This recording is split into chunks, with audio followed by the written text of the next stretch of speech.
10 years of war, 10 years of wandering, and now finally Odysseus comes home. But this is not the Ithaca he left behind. His palace is overrun, his wife is surrounded by arrogant suitors, men who have spent years feasting on his wealth, believing he is never coming back. But Odysseus isn't just back, he's out for blood.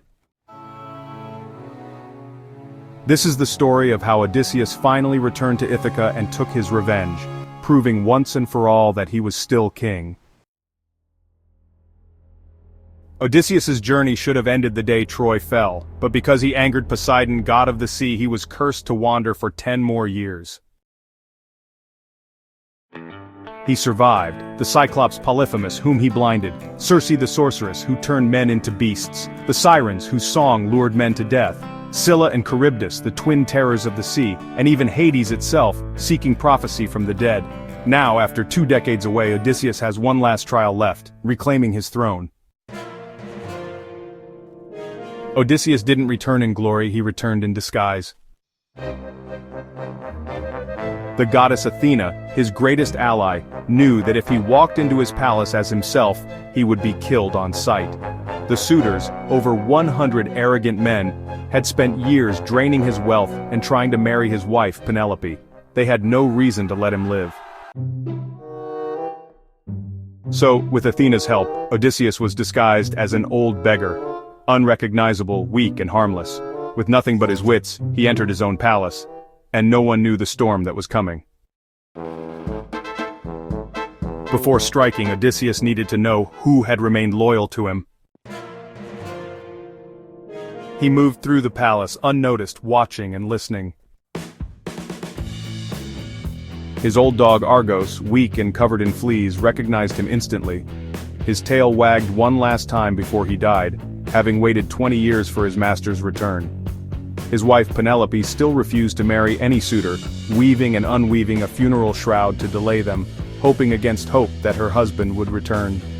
His son, Telemachus, had grown into a man, secretly dreaming of the day his father would come home and drive out the invaders.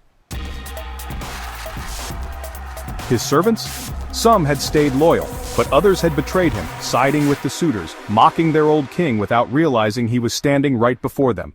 Now, Odysseus knew who to trust. Penelope, desperate to end the suitors' rule, proposed a final challenge. I will marry the man who can string my husband's great bow and shoot an arrow through 12 axe heads. A task that only Odysseus himself had ever done. One by one, the suitors tried and failed. The bow was too strong, the task impossible. And then the beggar stepped forward.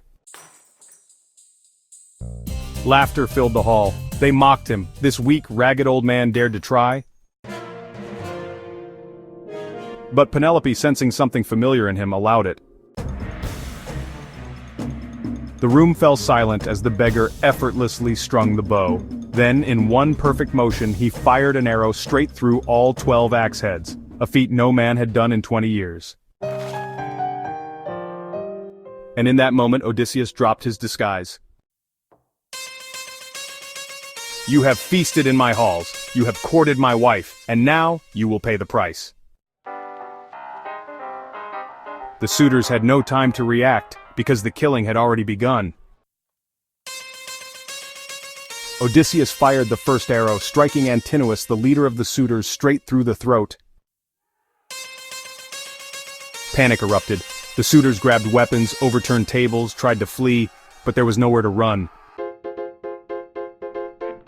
Odysseus, Telemachus, and their loyal allies had already barricaded the doors. This was not a battle, it was an execution. One by one the suitors fell, slain by the rightful king. The traitorous servants? They were hunted down and hanged. The hall, soaked in blood. By dawn, the usurpers were dead. Odysseus had taken back his kingdom. But his trials were not over. When Odysseus stood before Penelope, she did not rush to embrace him. After 20 years, how could she trust that this man was truly her husband? So she gave one final test. She ordered a servant to move Odysseus's bed to another room. No one can move that bed. One of its legs is built from a living olive tree. It is part of the palace itself. At that moment, Penelope knew the truth. Only Odysseus could have known that secret, and after 20 years of suffering, war, and loss, they were reunited. A king who returned in secret, a palace filled with enemies, a final battle that restored his throne. Odysseus didn't just come home, he took it back. Want to hear the final chapter of Odysseus's life, the prophecy of his death, and the fate that awaited him after Ithaca? Like and subscribe for more mythological legends and mysteries.